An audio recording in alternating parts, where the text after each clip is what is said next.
তো কেমন আছেন আপনারা সবাই? আজকে আবার চলে এসেছি নতুন একটি মনোরঞ্জক ব্লগ নিয়ে। আজকে আমরা ঘুরতে যাব সল্টলেকের গণেশ পূজায়। আর শুধু গণেশ পুজোয় না, আমরা আরও অনেক জায়গায় ঘুরেছি, তা দেখতে থাকো। এরা কারারে বাবা, হাতে মাইক নিয়ে বেরিয়েছে। আমরা প্রথমে বিজে ব্লকের দিকে রওনা দিলাম। এটাই আমাদের প্রথম পুজো আমরা দেখতে চলেছি। সামনেই লাইট পার্টি চলছিল, তার জন্য আমরা প্রথমেই ওখানে ছুটে ছুটে গেলাম। তারপর বাইকের পাশের কাকু, আহা হা, শাহরুখ খান আমার কাছে ডল ভাত।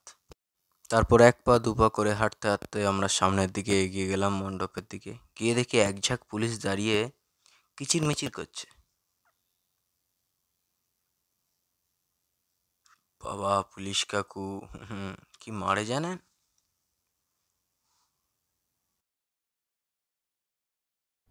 এই রণদা, ফটোতে যেন মারাত্মক ওঠে, রিয়াকে কিন্তু ইমপ্রেস করতে হবে।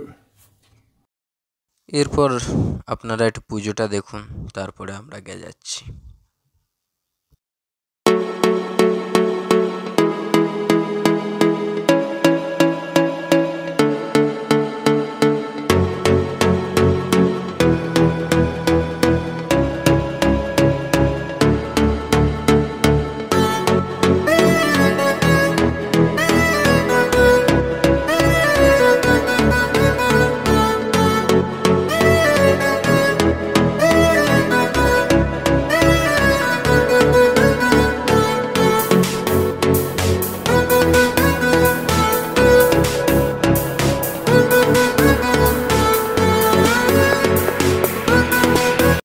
এরপর আমরা অন্য ঠাকুর দেখতে গেলাম। এই ঠাকুর তো দেখা হয়ে গেল। তারপর দেখলাম এই দাদা সিদ্ধার্থে কিছু চাইছে।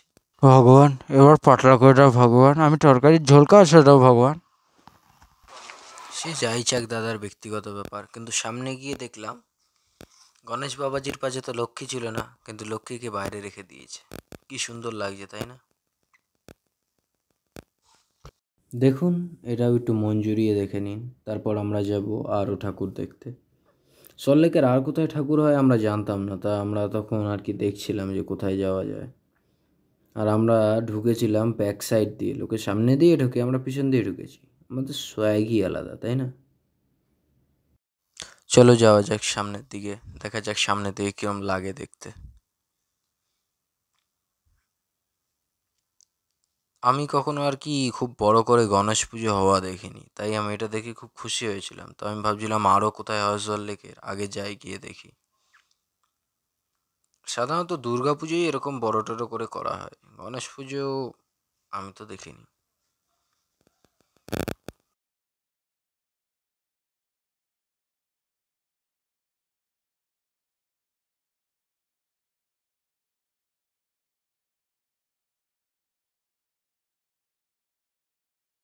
তারপর এখান থেকে যেতে যেতে দেখি এই দুর্গাপুজোর একটা ইনকমপ্লিট প্যান্ডেল, এটাও বিজে ব্লকের মধ্যেই পড়ে। এটা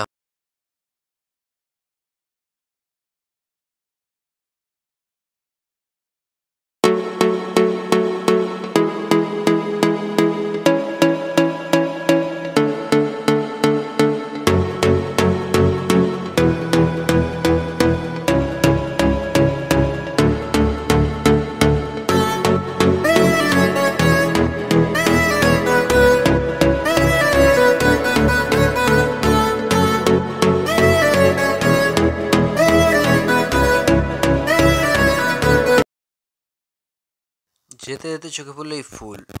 আসলে ফুল নয়, ফুল গাছটা করে কি সুন্দর পেকেছে। আমার বেশ ভালোই লাগে গাছপালা। তারপর এই আমার ভাই হেলে দুলে হাঁটছে। আসলে কোথায় দুর্গাপুজো, এই সরি আর কি গণেশ পুজো হবে সেটা আমরা জানিই না, আমরা খালি হাঁটছি, হাঁটার কাজ, হাঁটছি। সামনে গিয়ে শানু এমনভাবে দাঁড়িয়ে পড়ে যেন ফিরেরাফিরির অক্ষয় কুমার, লজ্জা পাইয়ে দিয়েছে ওকে। বুঝতে পারছেন, এই হচ্ছে দেশের অবস্থা। এই যে হচ্ছে নেতা মন্ত্রীরা, আর ঠিক পাশে হ্যাঁ এই হচ্ছে সাধারণ জনগণ। থাক ভাই, বেশি বলে ফেললাম। এই গাড়িটা আমার জানি না, ভালো লাগে, ব্যাপার আছে গাড়িটা। এই ম্যাপ দেখছিল, কিছুই বুঝতে পারছিল না, কিন্তু এই দোকানটা দেখে অনেকের মনটা আকুপাকু করছে, অনেক দাদাদের মন, কিন্তু কন্ট্রোল রাখো। এটা পাঁচিল দেওয়াল নাকি দেওয়ালি পাঁচিল?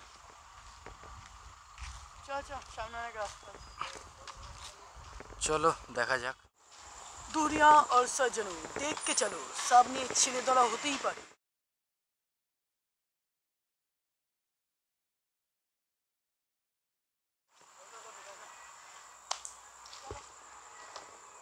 কাকে হাঁকলো এক্ষুনি? তারপর ওখান থেকে হাঁটতে হাঁটতে চলে আসলাম করুণাময়ী। এত দূর আমরা হেঁটে ফেলেছি আমরাই জানি না। এই যে করুণাময়ের ফ্লাইওভারের নিচ থেকে তোলা নিজস্ব চিত্র। এখানে বোধহয় মেলা হয়, জানি না আমি ঠিক, তবে হয়। তারপর এই জিনিসটা দেখে আমার মনে একটু চুলকানি হলো। मैं निंजा हथौड़ी आ गया हूँ पहाड़ों के ऊपर जंगल के पार देखो कौन अपने शहर आया यार। তারপর ওরমভাবে যেতে যেতে আমার দুটো অকেজো হয়ে যায় হাত। হ্যাঁ, আমি কোনোভাবে কষ্ট করে আমি নেমে যাই। তারপরে মনে মনে ভাবি আর হ্যাঁ, কোন দিন লোকজন থাকতে তো আর উঠবো না। স্টিচ চলে যেত আজকে যদি পড়ে যেতাম। থাক, এখন আমরা এখন সোজা যেদিকে রাস্তা হয় সেদিকের দিকেই আমরা যাচ্ছি আস্তে আস্তে। যেতে যেতে দেখি ওই দুটো জোড়া বসে আছে, এদিকে বেঞ্চে নেই, কেউ নেই, তো ভাবলো আমি গিয়ে বসে পড়ি। शाबाश बेटा। হে কি আছে, আমি একাই কাফি।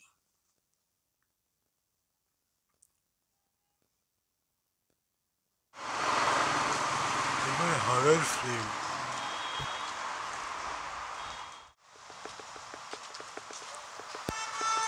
হাঁটতে হাঁটতে চোখে পড়লো মেট্রো ব্রিজের নিচে। কোথায় যাচ্ছি আমরা জানি না, কিন্তু মেট্রো ব্রিজের নিচে। আমাদের কাছে 5-10 টাকা থাকলে মেট্রো চড়া যেত। সেটাও তো নেই। কেউ ভিখারি বলো না, ওরকমভাবে না বলে আসলে 5-10 টাকাও পাওয়া যায় না, ঠিক আছে? তারপর যাই না, কি চুলকানি হলো, ইজগার্ডেও কমলো না। তাই আমরা ওই মেট্রোর ভিতরে ঢুকছি, ঢুকে দেখা যাক কি করা যায়। মেট্রোর ভিতরে সেরকম কোনো লোকজনই ছিল না, আমরা দুজনই ছিলাম। পয়সা আছে? তাই আর কি নির্ভয় ভিডিও বানাচ্ছি।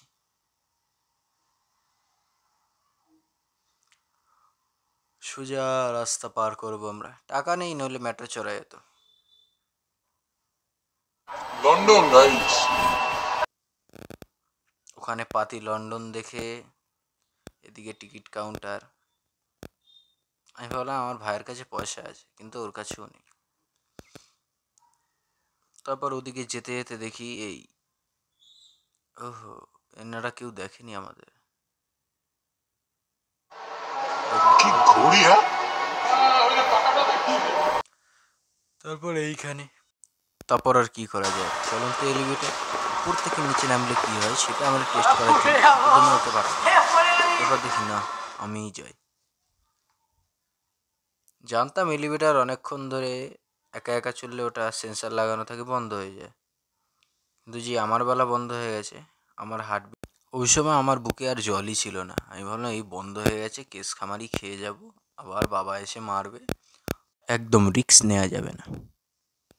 मेरे को इस बार रिक्स लेने का ही नहीं है, बिल्कुल रिक्स नहीं लेने का है। তারপর ওখান থেকে কোনোভাবে বেরিয়ে তারপর শেষ মেশে আর একটা ঠাকুরে দেখা পাওয়া গেল। সামনে হচ্ছে মিউজিক হচ্ছে, খুব ভালো লাগছে, হেঁটে হেঁটে যাচ্ছি।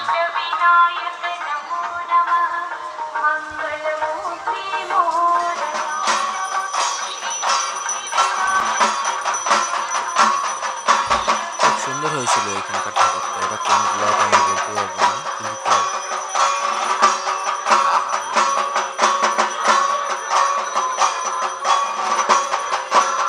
আমার বড্ড ভালো লাগে।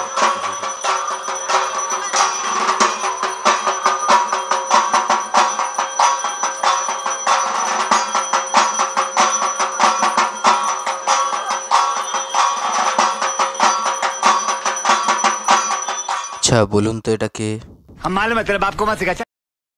এনার জন্য যে কত কবিতা গল্প যে আমাদের পড়তে হয় আর ভালো লাগে না। জানি না, ছোটবেলা দিয়েই এনাকে দেখলে আমার দেশভক্তি জেগে যায়। স্যালুট দে একদম।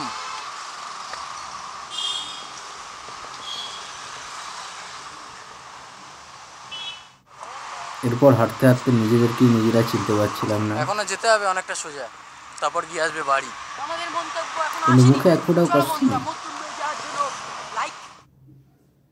এই যে অচেনা জায়গা দিয়ে হাঁটছি, কিছুই জানি না, তবু হাঁটছি।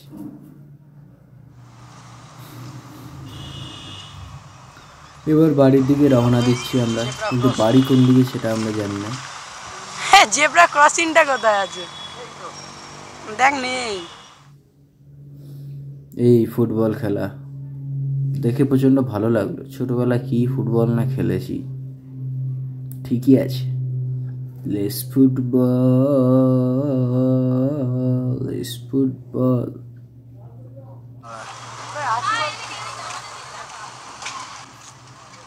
জানতাম ছেলেরা টোনটিটকারি কাটে, এখানকার নারী শক্তি জিন্দাবাদ, ইনকলাব জিন্দাবাদ।